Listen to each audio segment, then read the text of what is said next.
老小孩與你活學活用電腦又同大家見面啦！未訂閱嘅朋友，請免費訂閱鼓勵下我啊！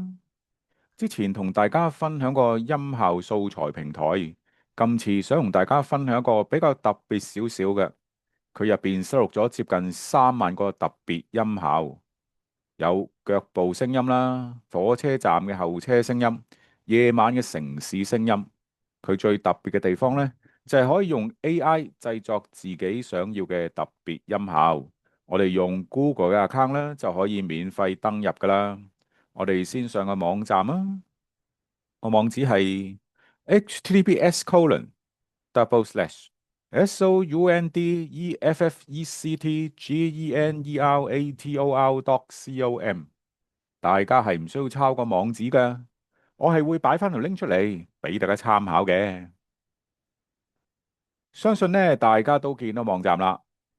喺 mouse 指住嘅位置呢，就有個功能叫做探索音效。我哋 click 入去啊。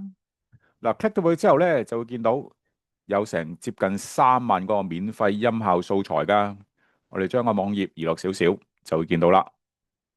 嗱，當我哋咧揀啱邊一個音效咧，嘅譬如假設我揀呢個腳步聲啦，咁我哋就可以 click 呢個 play 呢個 button，聽一聽個效果。如果啱用嘅話咧，就可以 click download，咁我哋就可以攞嚟用噶啦。嗱，咁頭先都提過啦，我哋可以用 AI 生成自己想要嘅音效噶。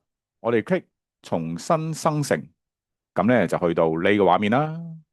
咁我咧就打翻句 prompt 啦，呢個就係音訊提示詞嚟噶。我就輸入雨點打到窗前嘅聲音，咁我就生成呢個聲音啦。咁我將個網頁移落少少，有個功能叫做生成嘅，我哋一 click 咁就 OK 噶啦。呢一個工具係咪好實用呢？希望大家可以試下。今次嘅分享就到呢度啦。未訂閱嘅朋友記得免費訂閱，鼓勵下我啦。多謝晒，拜拜。